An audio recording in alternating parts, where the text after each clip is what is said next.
Hi, I'm Rob from RobinPhoto.com, and today I want to show you the most wonderful HTC Max, and I want to showing you the Flickr app, because if you're into photography like me, then the massive screen that you get on the HTC Max is incredibly special, and it makes looking at photographs really, really beautiful. So let's have a look at the Flickr app. First thing you'll know, to be honest, if you haven't downloaded the new Flickr app, if you're a user of Flickr, go and do it right now. It's probably better than the website actually in terms of looking at photographs and looking at other people's photographs as well, because it's incredibly fast, incredibly snappy, and very pretty indeed. These are my particular photographs, so obviously I can go into them, and then we can flick through them and do all this sort of business. They all look very good. It's all very snappy. I'm doing this over a Wi-Fi connection, but it's all working nice and fast.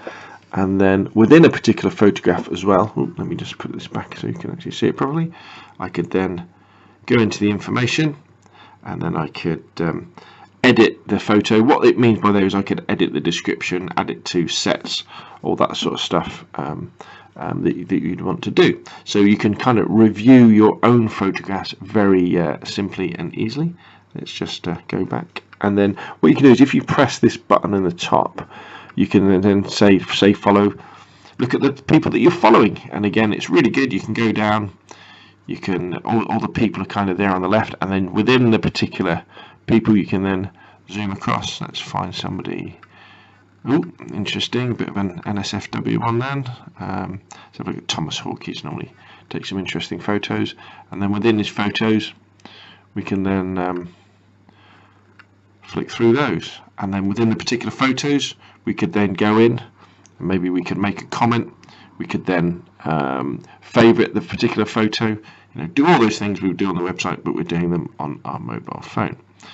Now let's go back, so we could also then look at the groups we're in, and this is similar. So what you find is we then kind of have when you put your finger on the screen, you get the group names there, and so we can go down and then we can look.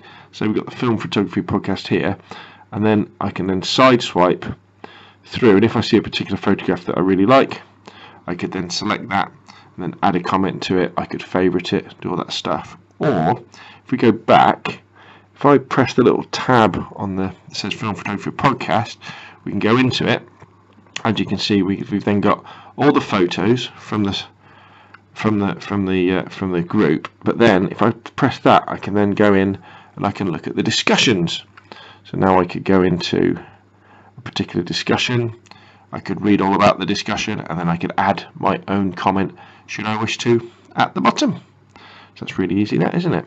So we can also look at Explore. So Explore is fantastic on Flickr. It's probably something we don't use enough, but these are kind of photos that Flickr picks out that they particularly think are very, very interesting. And if you want inspiration, dive in, and again, when you see a photo you really like, you can just click on it, add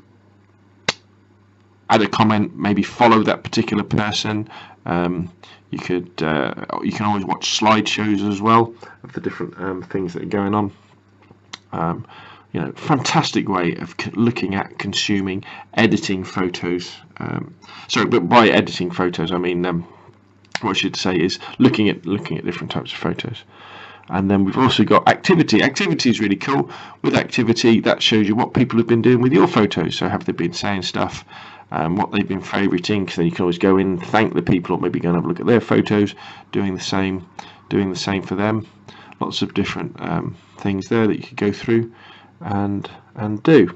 So it really is very, very powerful indeed. The old Flickr app used to concentrate too much, I think, on taking photographs and then applying filters and doing stuff like that, where the new Flickr app, really, its main strength, I think, is on consuming content. Obviously we can flick,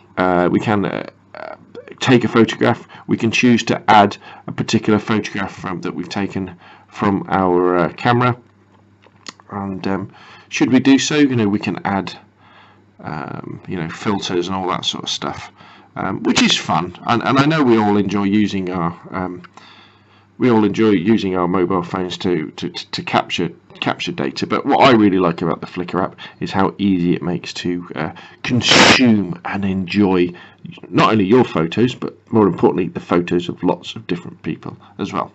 Well, my name's Rob from roblandphoto.com. Make sure you go over to the Google Play Store and download the Flickr app, link it up to your account, and remember, it's all free. And thanks for watching.